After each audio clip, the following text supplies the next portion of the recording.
हिसार के उकलाला में कांग्रेस बढ़ती महंगाई को लेकर के जन जागरण अभियान निकाल रही है। इस दौरान कांग्रेस बढ़ती महंगाई समेत कई मुद्दों पर सरकार के खिलाफ प्रदर्शन कर रही है। आपको बता दें कि इस मौके पर पूर्व कांग्रेस एमएलए प्रत्याशी बाला देवी, लीगल सेल प्रदेश अध्यक्ष लाल बहादुर खोवाल, पूर्व एचपीएससी चेयरमैन जगन्नाथ भी मौजूद रहे।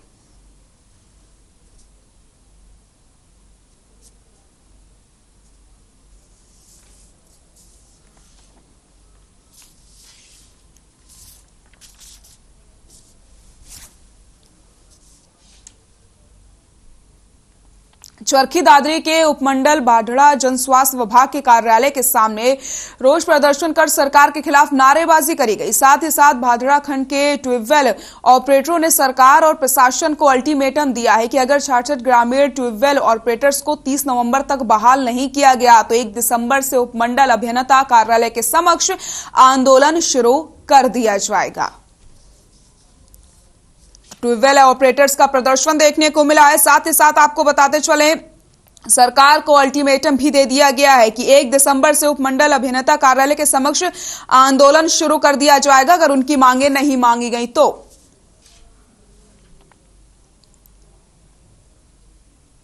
जेजेपी के युवा मोर्चा जिला अध्यक्ष नलिन हुड्डा ने फरीदाबाद के सेक्टर 14 में सामुदायिक सेक्टर में वेस्ट मैनेजमेंट मुद्दे को लेकर एक सेमिनार का आयोजन किया है। सेमिनार में शहर के तमाम रॉ और एनजीओ ने भाग लिया है। नगर निगम के सामने शहर में कूड़े के कारण हो रही गंदगी और समस्याओं के बारे में चर्चा की गई। नगर कमिश्नर ने कहा कि फरीदाबाद शहर में आगामी 31 मार्च तक कहीं भी कूड़े का खत्ता दिखाई नहीं देगा और आगामी 5 दिसंबर तक शहर के अंदर खास अभियान चलाया जाएगा। साथ ही साथ कूड़ा फैलाने वाले, कूड़े में आग लगाने वाले और मोटर जुर्माना ठोका जाएगा और अतिक्रमण करने वाले लोगों के खिलाफ भी सख्ती से निपटा जाएगा। तो आपको बताते चले, लगातार जहां पर लोग कूड़ा जलाते हुए नजर आ रहे थे, कूड़ा अगर इकट्ठा भी कोई करेगा, साथ ही साथ जो भी कूड़ा जलाएगा उसके खिलाफ अब सख्ती से निपटा जाएगा। तो वहीं अगर बात की जाए अतिक्रमण को लेकर के, तो अतिक्रमण को लेकर के भी एक खास अभियान चलाया जाएगा।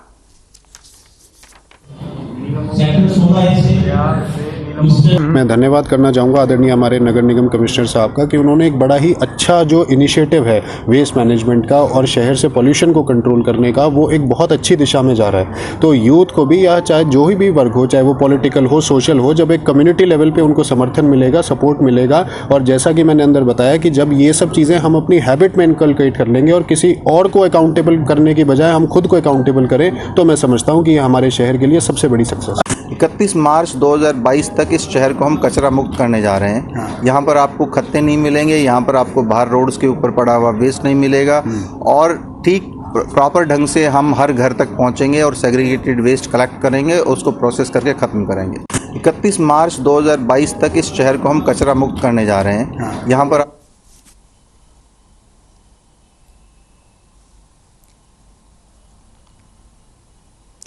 चरखी दादरी के गांव वनाधा के राजकीय वरिष्ठ माध्यमिक विद्यालय के विद्यार्थियों ने गांव में मतदाता जागरूकता रैली निकाली। इसके तहत स्कूल के विद्यार्थियों ने विभिन्न प्रकार के मतदाता जागरूकता स्लोगन के माध्यम से लोगों को मतदान के लिए जागरूक किया। वहीं बच्चों ने रैली के प्रति विशेष रुचि दिखाई है। विद्यालय के समस्त स्टाफ ने लोगों को मतदान के प्रति व्यक्तिगत रूप से जागरूक किया है। आपको बताते चले, मतदाता जागरूकता रैली के माध्यम से लोगों ने अपने मत के महत्व को जाना। तो मतदाता जागरूकता रैली का आयोजन किया गया है। तस्वीरें भी आपको हम दिखा रहे हैं जहां पर बच्चों ने लोगों को मतदान करने के लिए जागरूक किया है।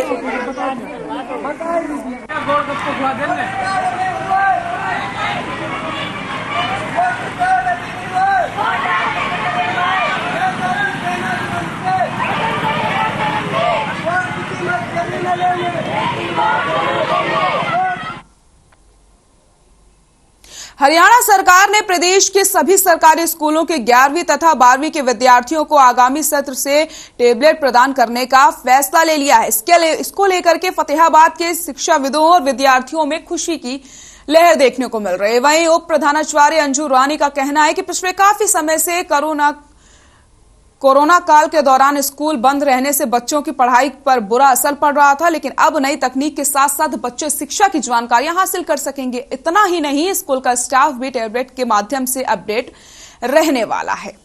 तो छात्रों को टैब बांटे जाएंगे, जिसमें छात्रों में खुशी की लहर देखने को मिल रही है।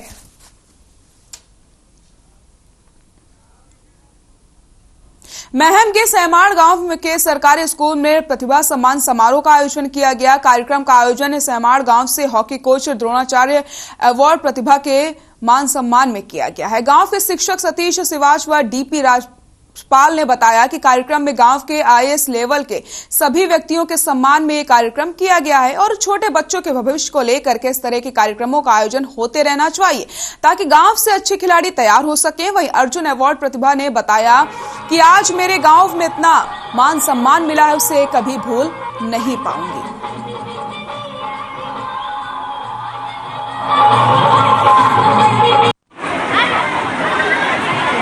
ये बहुत ही सुनहरा अवसर हॉकी के भीष्म पितामह श्री भीम सिंह जी और का बच्चा एक दिन उसने देखा आसमान में बुलंदियों पे एक दीवा है, सबसे पहले उसको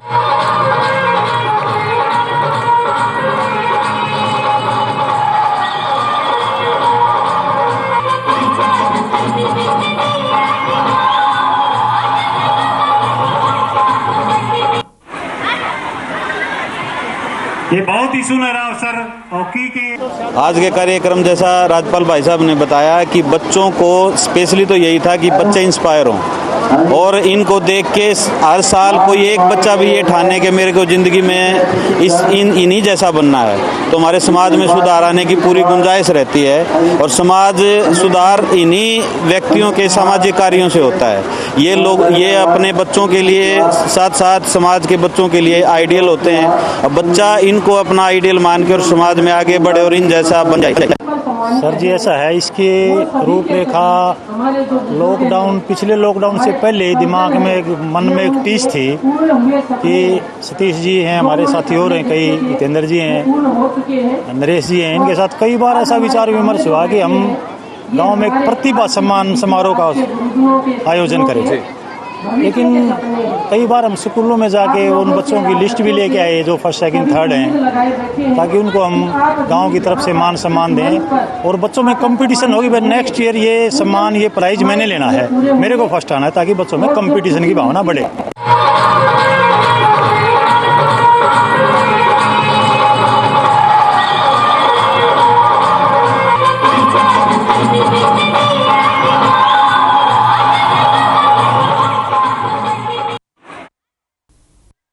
हर साल दिल्ली में अप्रैल के महीने में रेलवे अवार्ड फंक्शन का आयोजन किया जाता है, लेकिन पिछले 2 साल से कोरोना के चलते फंक्शन नहीं हो पाया। अब की बार रेलवे ने दोनों अवार्ड फंक्शन इकट्ठे करने का निर्णय लिया है। इस बार फिर से अंबाला ने बेस्ट रेलवे डिवीजन का अवार्ड प्राप्त किया है। जानकारी देते हुए डीआरएम रेलवे गुरिंदर मोहन ने बताया कि कड़ी मशक्कत, मेहनत और पूरी टीम के गठजोड़ के बाद यह अवार्ड अंबाला डिवीजन को मिला है। इसी के अलावा अंबाला डिवीजन में कई और अधिकारियों को एक्सीलेंस अवार्ड भी दिए गए हैं।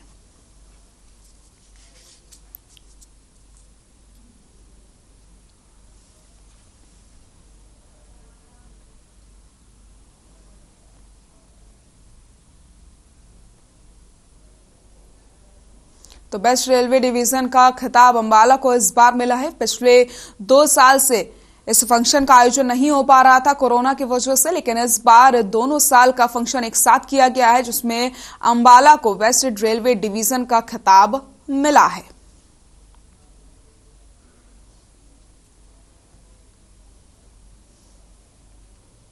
और अंबाला डिवीजन में कई और अधिकारियों को भी एक्सीलेंस अवार्ड से नवाजा गया है। तो अंबाला ने इस बार भी खिताब जीता है। आपको बताते चलें, इसके साथ ही अंबाला में कई और अधिकारियों को भी एक्सीलेंस अवार्ड से नवाजा गया है। पिछले 2 सालों से इस फंक्शन का आयोजन नहीं किया जा रहा था क्योंकि कोरोना का काल चल रहा था, लेकिन इस बार दोनों ही फंक्शंस को एक साथ आयोजन कर दिया गया है। रेलवे ने दोनों अवार्ड फंक्शन इकट्ठे करने का निर्णय लिया था। बुलेटिन में फिलहाल के लिए इतना ही। नमस्कार।